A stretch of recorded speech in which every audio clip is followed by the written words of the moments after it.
Olá! Hoje vamos investigar uma das perguntas mais antigas da humanidade.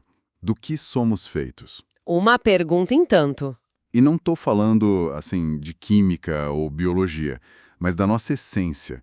A gente recebeu um artigo do site Teológico que mergulha numa resposta que, à primeira vista, parece radicalmente simples. Que somos feitos de duas partes. Exato. Corpo e alma.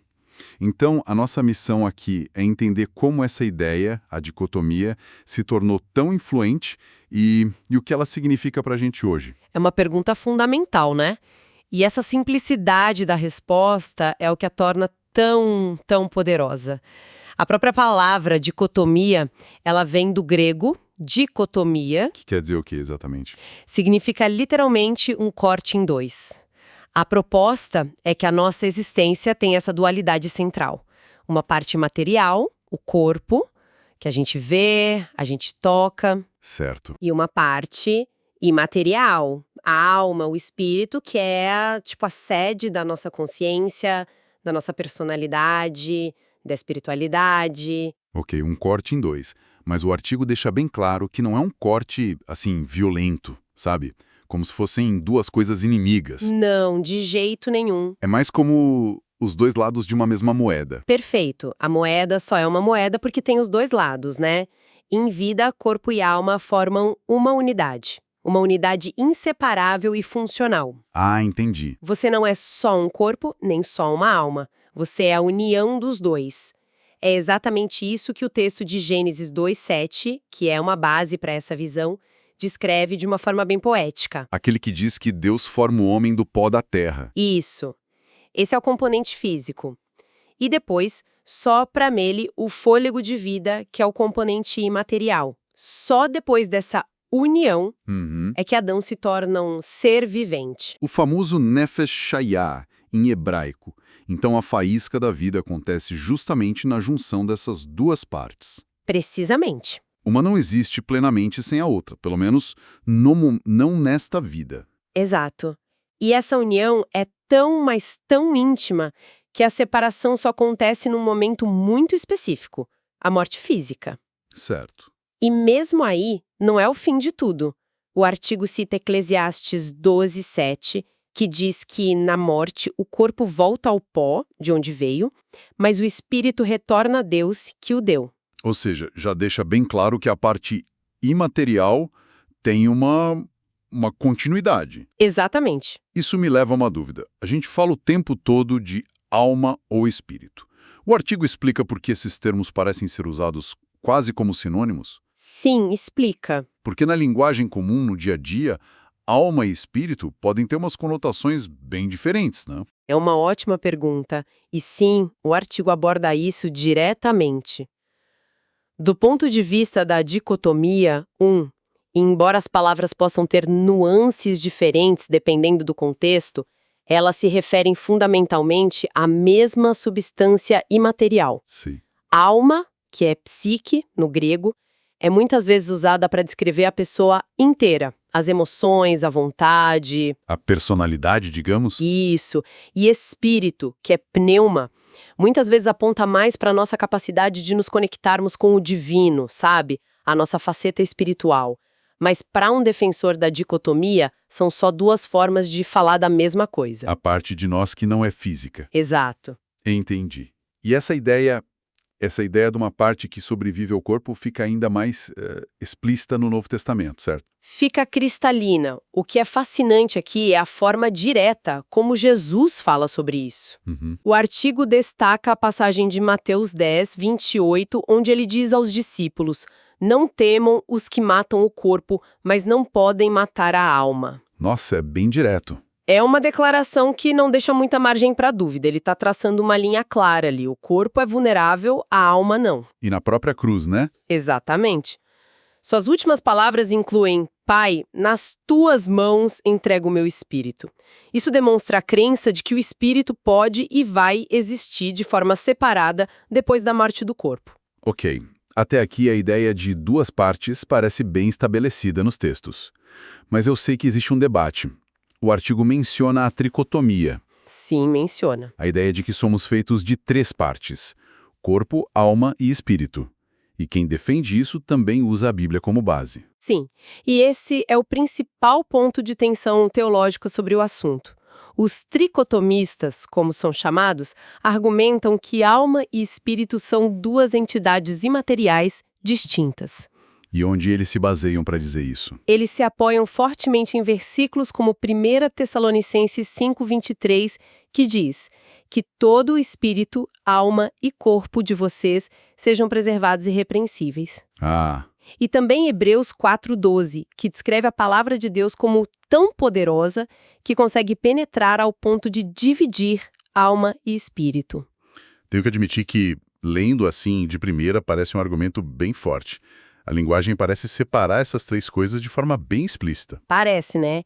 Espírito, alma e corpo. Como é que a visão da dicotomia responde a isso? Então, a resposta dicotômica argumenta que é uma questão de interpretação e de estilo de linguagem. Como assim? Para a passagem em Tessalonicenses, a visão é que não se trata de um diagrama técnico da constituição humana, sabe? É uma expressão retórica para enfatizar a totalidade. Ah, entendi. Era mais uma questão de ênfase, como se o autor dissesse: quero que vocês sejam santos por completo, da cabeça aos pés, em tudo que pensam, sentem e fazem. Certo. Não uma aula de anatomia espiritual. Exato, mas um chamado à santidade total. Faz sentido. Como quando a gente diz que alguém se entregou de corpo e alma a um projeto. Isso. Não significa que o projeto literalmente ganhou uma alma, mas que a dedicação foi completa. Exatamente. É um recurso de linguagem para denotar totalidade. Já a passagem de Hebreus é um pouquinho mais complexa. Espere um pouco. A explicação para Hebreus 4:12 como uma metáfora me soa um pouco conveniente. A palavra usada é dividir. Para um leigo, isso parece bem literal. Sim, parece. Qual é a evidência de que o autor estava pensando metaforicamente e não literalmente em duas substâncias que podem ser separadas por um bisturi divino? Essa é a crítica central e é uma ótima pergunta. A defesa da dicotomia aqui se baseia no contexto do próprio versículo. A frase completa fala que a palavra de Deus é mais afiada que qualquer espada de 2 gumes. Uhum. E que ela penetra até o ponto de dividir alma e espírito, juntas e médulas, e julga os pensamentos e intenções do coração. Certo. A ideia não é uma separação física, entende? Mas o poder de discernimento da palavra. Ela é tão profunda que consegue distinguir as motivações mais sutis dentro da nossa essência imaterial. Ah, tá. Ela consegue separar, por exemplo, uma intenção que vem do nosso ego de uma que é genuinamente espiritual. A divisão é sobre clareza e julgamento, não sobre ontologia. Ok, essa explicação contextualiza melhor. A divisão é para expor, para trazer à luz, e não para separar como se corta um bolo. Isso. Entendi a diferença teórica entre 2 ou 3 partes, mas assim, no fim do dia, por que alguém deveria se importar com isso? Isso muda o jeito como a gente vive ou encara a morte? Muda tudo. As implicações são enormes, e o artigo explora algumas delas. A primeira, e mais óbvia, é sobre a morte. Certo. A dicotomia sustenta que, quando um crente morre, sua alma ou espírito vai imediatamente para a presença de Deus, num lugar que os teólogos chamam de estado intermediário. Que não é o destino final, né? Não, não é. É uma existência consciente enquanto se aguarda a ressurreição. E aqui vem um ponto que eu acho fascinante. Porque muitas vezes a gente ouve uma espiritualidade que quase despreza o corpo, como se fosse só uma casca a ser descartada. Sim, existe essa visão. Que valoriza o corpo como parte essencial do que seremos na eternidade. Valoriza imensamente. A esperança final não é flutuar como um fantasma desencarnado para sempre. A promessa é a da ressurreição do corpo. Um corpo transformado, glorificado. Exato. Que será reunido com a alma e o espírito para formar novamente a pessoa completa, integral, para viver na eternidade. Nossa.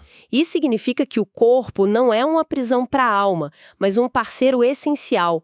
A redenção de Deus se aplica à criação material, incluindo nossos corpos. Falando sobre a imagem de Deus, a Imago Dei, O artigo diz que ela está ligada principalmente à nossa parte material. Mas se o corpo é tão importante e será redimido, isso não cria um risco de, na prática, a gente desvalorizar a vida física, o aqui e agora, em favor do espiritual? Esse é um risco real e uma distorção que aconteceu muitas vezes na história, sim. Pois é. Mas a visão teológica mais robusta que o artigo aponta, citando reformadores como Calvino e Lutero, é que, embora a imagem de Deus se manifeste primariamente nas nossas capacidades imateriais... Racionalidade, moralidade. Isso, racionalidade, moralidade, relacionamento com Deus, o corpo é o instrumento pelo qual essa imagem se expressa no mundo. Sei. Nossas ações, nosso trabalho, nosso cuidado com os outros, com o planeta, tudo isso é feito através do corpo. Desvalorizar o corpo seria como um músico desprezar o seu violino. Essa conexão com a história é importante. Essa não é uma ideia nova, então. De forma alguma. É uma visão com raízes muito profundas, passando por teólogos como Agostinho e chegando com força total na Reforma Protestante. Uau! Parável do corpo não ficou só na teologia, sabe? Ela abriu caminho para a medicina moderna, que podia tratar o corpo como uma máquina a ser consertada, e para a filosofia. Com Descartes, por exemplo? Principalmente com Descartes, que começou a se perguntar se a alma é o eu verdadeiro, que é o corpo. Um veículo? Uma prisão? Essa simples divisão em dois é a raiz de séculos de debate sobre identidade que continua até hoje. Caramba, então uma discussão que parece ser só sobre interpretação de textos antigos, na verdade moldou a forma como a ciência e a filosofia ocidentais pensam sobre o que é ser uma pessoa? Exatamente. O conceito de direitos humanos, por exemplo, está profundamente ligado à ideia de que cada pessoa tem um valor intrínseco, uma dignidade que transcende seu estado físico, sabe? Sim. De onde vem essa dignidade? Para muitos pensadores, ela vem dessa alma, dessa centelha imaterial que é a imagem de Deus. As implicações se espalham por toda a cultura. Então, para a gente amarrar tudo, a visão da dicotomia nos apresenta como uma unidade integral de corpo e alma.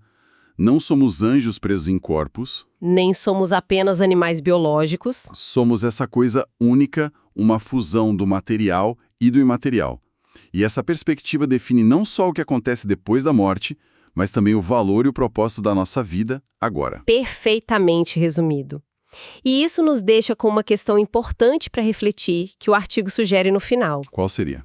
Se o corpo e a alma formam uma unidade tão funcional e completa em vida, e se o corpo não é só uma casca, mas o parceiro da alma e o instrumento da imagem de Deus no mundo, como essa visão nos desafia a enxergar espiritualidade nas nossas ações físicas do dia a dia? Em vez de pensar que espiritual é só orar ou ler um texto sagrado. Exato. Talvez seja sobre como a gente trabalha, como se alimenta, como cuida da nossa saúde e da dos outros. Exatamente. Talvez o convite seja pensar no que significa viver como um ser integral, em que cada ato físico pode ter um significado espiritual. E não continuar tratando o corpo como um mero recipiente a ser ignorado ou um inimigo a ser subjugado em nome do espírito. Isso. A verdadeira espiritualidade, sob essa ótica, não é uma fuga do corpo, mas uma vivência plena através dele.